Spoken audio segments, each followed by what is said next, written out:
제49장.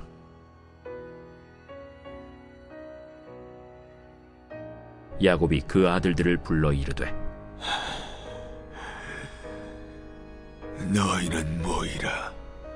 너희가 후일에 당할 일을 내가 너희에게 이르리라.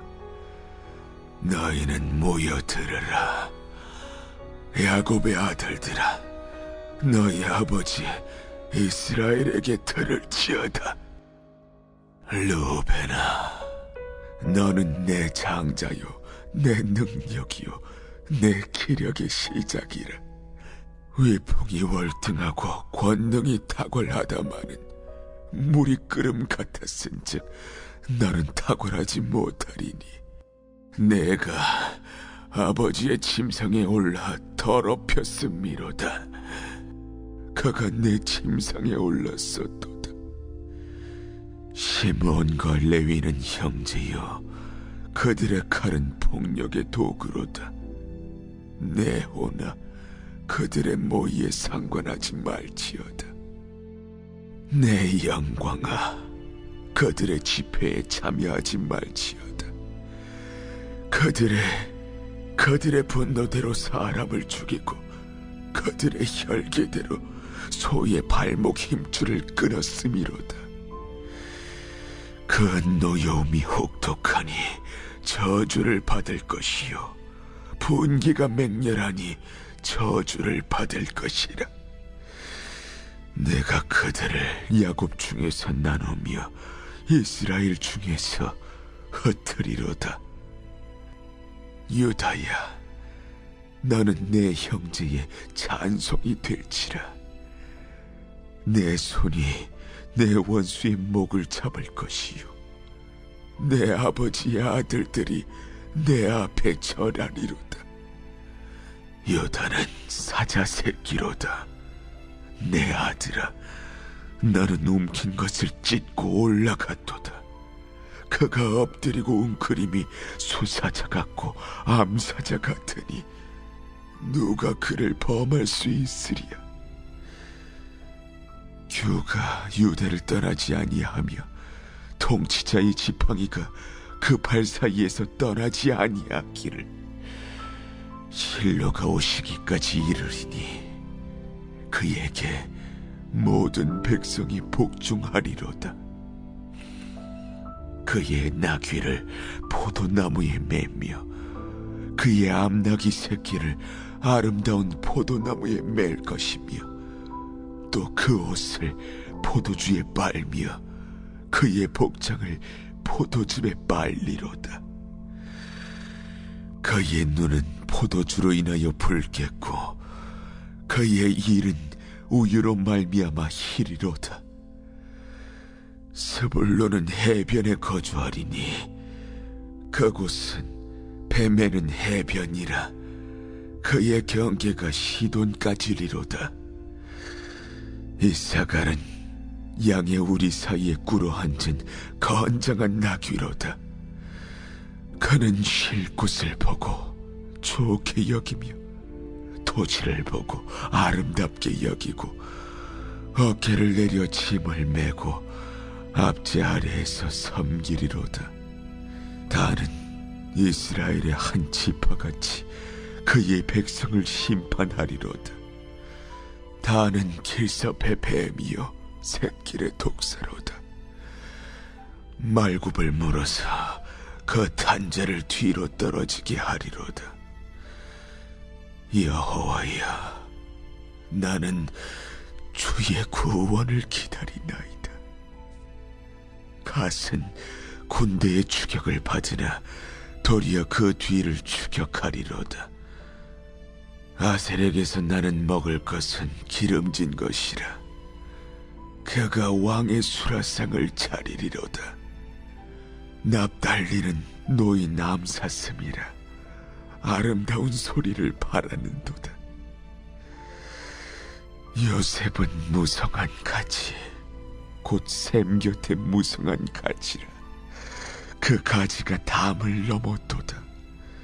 활 쏘는 자가 그를 학대하며 적개심을 가지고 그를 쏘았으나 요셉의 활은 도리어 굳세며 그의 팔은 힘이 있으니 이는 야곱의 전능자 이스라엘의 반석인 목자의 손을 힘입음이라.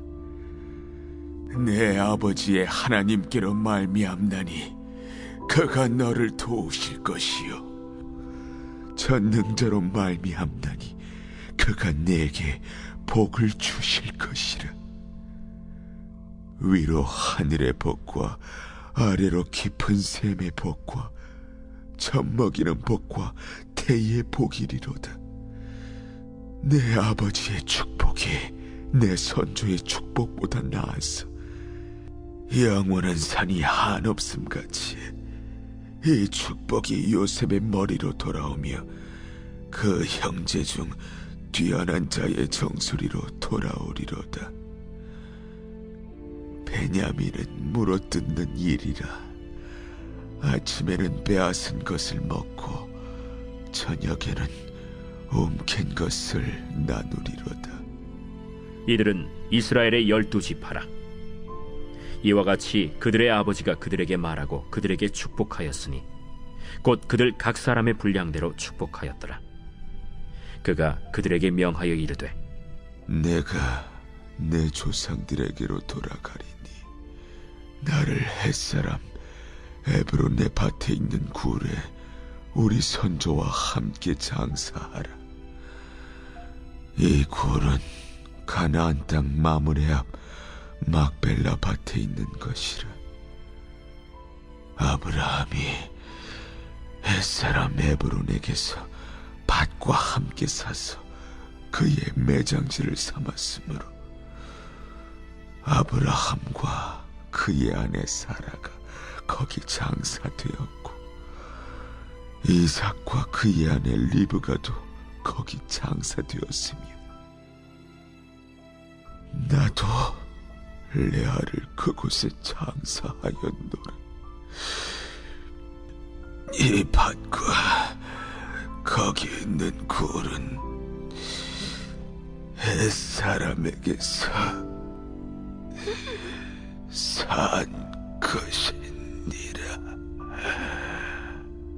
야곱이 아들에게 명하기를 마치고 그 발을 침상에 모으고 숨을 거두니 그의 백성에게로 돌아갔더라.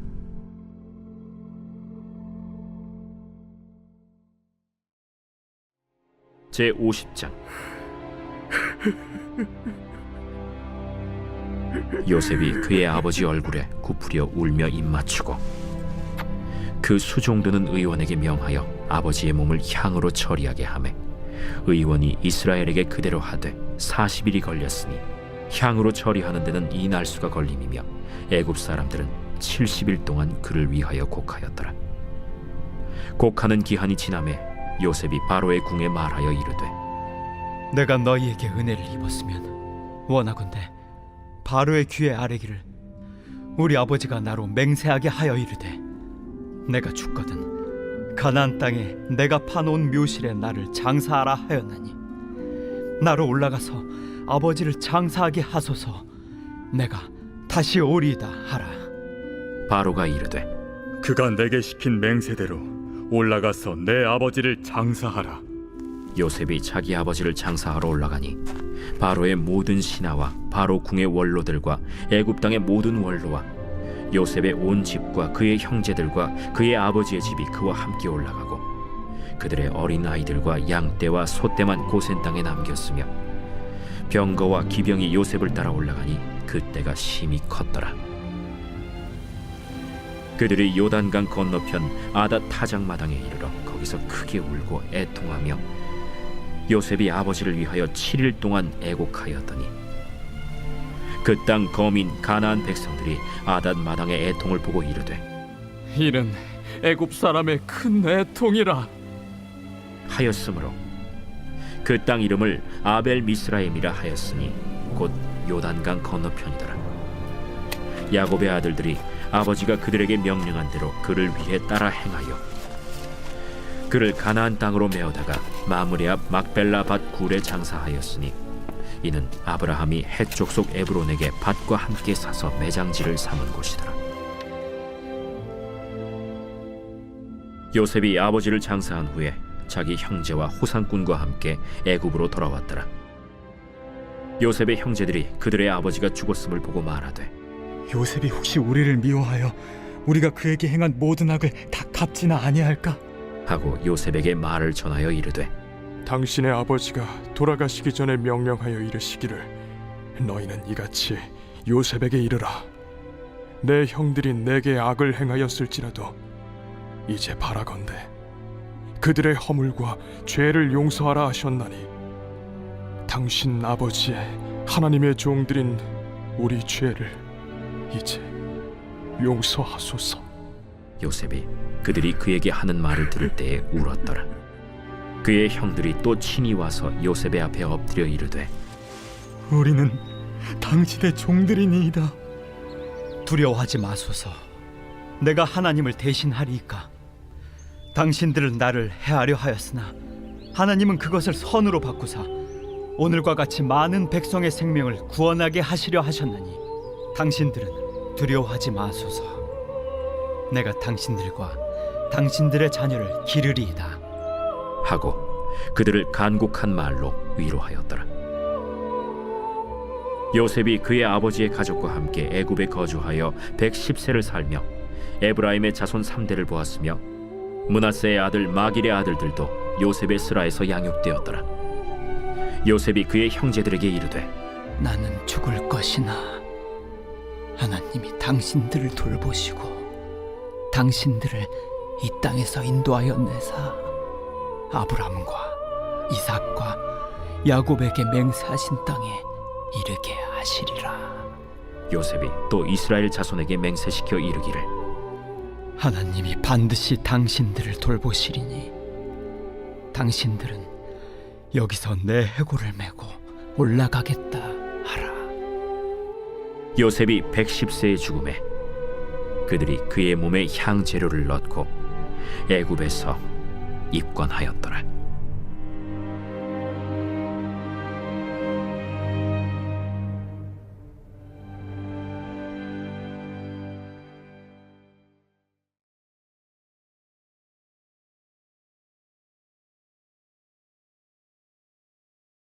출애굽기, 성경의 두 번째 책인데요. 창세기 끝에서 아브라함의 손자 야곱이 70명이나 되는 그의 가족을 이끌고 이집트로 내려갔던 내용에서 이어집니다. 야곱의 11번째 아들 요셉은 이집트에서 두 번째 높은 총리 자리에 오르고 기근으로부터 온 가족을 구해내죠. 이집트의 왕 바로는 이 가족에게 안전한 피난처를 제공하며 살도록 해줍니다. 마침내 야곱이 죽고 요셉과 다른 형제들도 이집트에서 생을 마칩니다. 약 400년 후 출애굽 이야기가 시작됩니다. 출애굽기라는 이름은 전반부에 일어나는 이스라엘의 이집트 탈출 사건을 가리키고 후반부는 시내산 기슭에서 벌어집니다. 이 비디오는 전반부만 다룰 텐데요. 이스라엘은 수세기 동안 생육하고 번성하여 땅에 가득하게 됩니다. 이 구절은 의도적으로 하나님이 에덴 동산에서 인류에게 베푸신 복을 반복하는데요. 이 중요한 사실을 다시금 기억하게 하기 위해서죠. 인류는 하나님의 복을 죄와 반역 때문에 빼앗기고 말지만 하나님은 아브라함의 가족을 통해 온 세상에 그분의 복을 회복하기로 결정하십니다. 그러나 새로운 바로는 이스라엘을 축복으로 여기지 않고 오히려 늘어나는 이스라엘 이민자들이 권력을 위협한다고 생각합니다. 창세기에서처럼 인류는 하나님의 복에 반역하는데요. 여기서 바로는 하나님의 복의 근원인 이스라엘 민족을 멸망시키려 하죠. 잔인하게 그들을 노예로 삼아 강제 노역을 시키고 모든 이스라엘 남자아이를 나일강에 던지라고 명합니다. 바로는 지금까지 성경에 나온 인물 중 최악인데요. 그의 왕국은 하나님께 반역한 인류의 전형을 보여줍니다. 바로는 자신의 유익을 따라 선악을 재정의하고 심지어 죄 없는 아이들을 죽이는 일조차 선으로 여겼습니다. 이집트는 창세기에 나오는 바벨보다 더 악한 곳이 된 것입니다. 이스라엘이 이 새로운 바벨로부터 구해달라고 울부짖자 하나님이 응답하십니다. 먼저 하나님은 바로의 악함을 역으로 이용하시는데요. 한 이스라엘 여인이 자기 아들을 갈대상자에 넣어 나일강 위에 띄웁니다. 그 아이는 안전하게 떠내려가서 바로의 가족이 되죠. 모세라고 이름 붙여진 아이는 자라서 마침내 하나님이 바로의 악을 심판하시는 도구로 쓰임받게 됩니다. 유명한 장면인데요. 타는 떨기나무 가운데서 하나님이 모세에게 명하시길 바로에게 이스라엘을 보내라고 명령하라 하십니다. 하나님은 이미 바로가 거역할 것을 아셔서 여러 재앙으로 이집트를 심판할 거라 말씀하시고 또한 그의 마음을 완악하게 하실 것이라고 하십니다. 이제 우리는 다음 주요 사건인 하나님과 바로의 대결로 넘어갑니다. 그런데 바로의 마음을 완악하게 하실 것이라는 말은 무슨 뜻일까요? 이 부분을 자세히 순서대로 살펴보는 건 매우 중요한데요. 모세와 바로가 처음 만난 장면에서는 단지 바로의 마음이 완악했다고 적혀 있을 뿐 하나님께서 그 마음에 개입하시진 않습니다. 하나님은 그에게 5가지 재앙을 내리시는데 모두 바로와 이집트의 신들을 대적하는 것들이었죠. 그때마다 모세는 바로에게 겸손히 이스라엘 백성을 보낼 기회를 주지만 각 재앙이 멈출 때마다 그는 마음을 완강하게 하였고 더욱 마음이 완악해집니다. 스스로 그렇게 한 것이죠. 결국 또 다른 5가지 재앙을 맞게 되는데 이제는 하나님이 그의 마음을 완악하게 하시기 시작합니다. 이야기의 핵심은 이것인데요. 하나님은 바로가 그분의 명령을 거스를 것을 아셨음에도 불구하고 여전히 옳은 일을 할 기회를 주셨다는 것입니다. 결국 바로의 악은 돌이킬 수 없는 지경에 이르고 맙니다. 심지어 그의 고문들마저 제정신이 아니라고 여길 정도였죠. 바로 이 지점에서 하나님은 바로의 악마저 그분의 구속 사역에 사용하십니다. 바로는 자기 꾀에 넘어가 자멸에 이르게 하시고 그의 백성은 구원해 주십니다. 마지막 재앙이 이르고 6월절 밤이 깊어옵니다. 하나님이 바로의 악을 갚아주시는데요. 그가 이스라엘 아이들을 살해했듯이 하나님은 마지막 재앙을 통해 이집트인들의 장자를 죽이기로 정하십니다. 바로와 달리 하나님은 어린 양의 피를 통해 탈출할 길을 열어주십니다. 여기서 이야기는 멈추고 이스라엘의 절기인 6월절이 자세히 소개됩니다. 이스라엘이 이집트를 탈출하기 전날 밤 그들은 어리고 흠없는 양을 죽여 그 피를 문설주에 바릅니다. 하나님의 마지막 재앙이 이집트를 뒤엎을 때 어린 양의 피를 바른 집은 넘어가고 장자의 목숨을 구할 수 있었죠. 그래서 이때부터 이스라엘 민족은 하나님의 공의와 자비를 기억하기 위해 매년 이 절기를 지키고 있습니다. 그러나 바로는 교만하고 거역한 마음 때문에 자기 아들을 잃게 되고 하는 수 없이 이스라엘을 놓아줍니다. 그러나 이스라엘 노예들이 이집트를 탈출하기가 무섭게 바로는 마음을 바꾸어 먹습니다. 군대를 모아 최후의 결전을 위해 이스라엘 민족을 쫓아갑니다. 이스라엘 민족은 홍해를 무사히 건너지만 바로는 자멸의 길로 뛰어들고 말죠. 이 탈출기는 성경에 나오는 첫 찬양으로 결론을 맺는데요. 바다의 노래라는 찬양입니다. 마지막 소절에서 주가 왕으로 다스리심을 선포하고 시로 하나님의 나라에 대해 노래합니다. 하나님이 어떻게 세상의 악을 부수시며 악의 노예가 된 자들을 구속하시는지 이야기하고 하나님이 자기 백성을 약속의 땅으로 인도하시며 그들 가운데 거하실 것을 선포하는데요. 이 이야기는 하나님이 왕 되신 백성의 모습이 어떠한지 보여줍니다. 이스라엘의 찬송이 끝나고 이야기는 급변합니다. 이스라엘 민족은 광야에서 시내 산을 향해 걸어갑니다.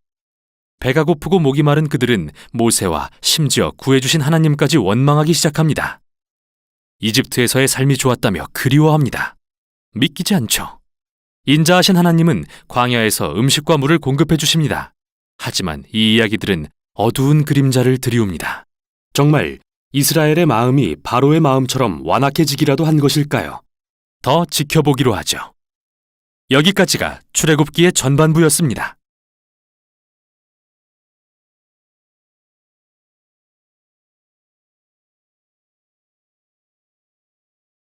출애굽기 제1장.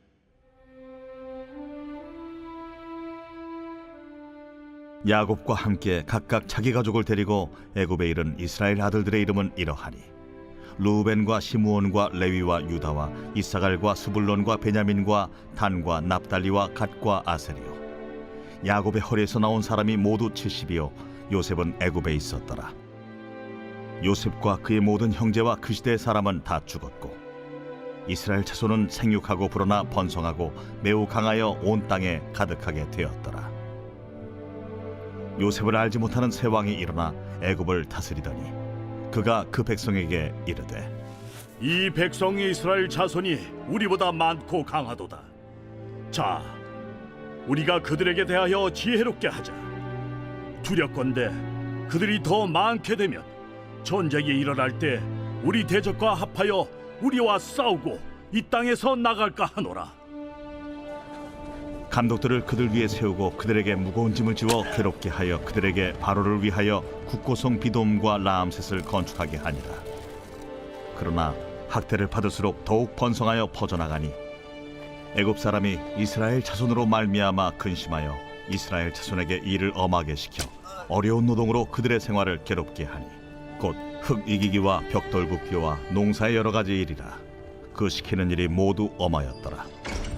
애굽 왕이 히브리 산파 십부라라 하는 사람과 부하라 하는 사람에게 말하여 이르되, 너희는 히브리 여인을 위하여 해산을 도울 때 그 자리를 살펴서 아들이거든 그를 죽이고 딸이거든 살려두라. 그러나 산파들이 하나님을 두려워하여 애굽 왕의 명령을 어기고 남자 아기들을 살린지라. 애굽 왕이 산파를 불러 그들에게 이르되, 너희가 어찌하여 이같이 남자 아기들을 살렸느냐? 산파가 바로에게 대답하되, 히브리 여인은 애굽 여인과 같지 아니하고 건장하여 산파가 그들에게 이르기 전에 해산하였더이다. 하나님이 그 산파들에게 은혜를 베푸시니 그 백성은 번성하고 매우 강해지니라. 그 산파들은 하나님을 경외하였으므로 하나님이 그들의 집안을 흥왕하게 하신지라. 그러므로 바로가 그의 모든 백성에게 명령하여 이르되, 아들이 태어나거든 너희는 그를 나일강에 던지고 딸이거든 살려두라.